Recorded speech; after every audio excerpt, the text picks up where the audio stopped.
Malayalam Bigg Boss season 7 live updation നോക്കാം. നമ്മുടെ ആദിലയും നൂറയും ഷാനവാസും ഇരുന്ന് ഓരോരുത്തരെക്കുറിച്ചും അവരുടെ ഗെയിം പ്ലാനിനെ കുറിച്ചൊക്കെ സംസാരിക്കുന്നുണ്ടായിരുന്നു. ജിസേലിന് ഷാനവാസിൻ്റെ അടുത്ത് ഒരു പ്രേമമുണ്ട്. പ്രേമം അല്ലെങ്കിൽ ഒരു പ്രത്യേക ഇഷ്ടം. ജിസേലിന് ഷാനവാസിനോടുള്ള ഒരു പെരുമാറ്റവും ആ രീതിക്കാണ്.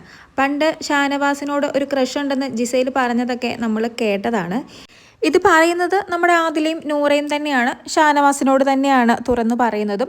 അപ്പോൾ ഷാനവാസ് പറയുന്നത് അതെനിക്കറിയാം, ഞാൻ അതൊക്കെ മനസ്സിലാക്കി തന്നെയാണ് നിൽക്കുന്നത്. ഇവിടെ വരുന്ന സമയത്ത് ഓഡീഷനിൽ എന്നോട് ഇൻ്റർവ്യൂ ചെയ്ത സമയത്ത് ചോദിച്ചതാണ്, ഇവിടെ വെച്ചൊരു പ്രേമമുണ്ടായാൽ അല്ലെങ്കിൽ ആരെങ്കിലും ഇഷ്ടമാണെന്ന് പറഞ്ഞാൽ ഷാനവാസ് എന്ത് ചെയ്യുമെന്ന്. അപ്പോൾ ഷാനവാസ് പറഞ്ഞതും എനിക്കൊരു ഫാമിലി ഉണ്ട്, ഞാൻ അതുകൊണ്ട് ആ ഒരു ട്രാക്കിലേക്ക് പോകത്തില്ല, അതായത് ലവ് ട്രാക്ക് കളിക്കാൻ ഞാൻ പോകില്ല, ഇവിടെ വെച്ച് തന്നെ അത് വലിച്ചെറിയും, ഇല്ലാതാക്കുമെന്നൊക്കെ. ജിസേലിന് തൻ്റെ അടുത്തുള്ള ആ ഒരു പെരുമാറ്റം എനിക്കറിയാമെന്നും ഷാനവാസ് പറയുന്നുണ്ട്.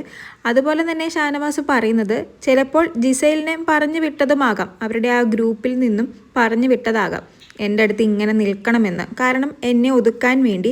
അങ്ങനെയും ആകാം, ചിലപ്പോൾ ഇത് അവരുടെ ആ ഗ്രൂപ്പിൻ്റെ മൊത്തം ഗെയിമുമായിരിക്കാം. അതുകൊണ്ട് ഞാനതെല്ലാം അറിഞ്ഞു തന്നെയാണ് നിൽക്കുന്നതെന്ന്.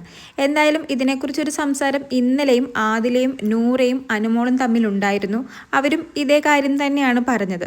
എന്തായാലും Shanavas love track game strategy ഉപയോഗിക്കില്ലെന്ന് നമുക്കും ഉറപ്പാണ്. കൂടുതൽ ലൈവ് അപ്ഡേറ്റ്സുമായി വീണ്ടും വരാം.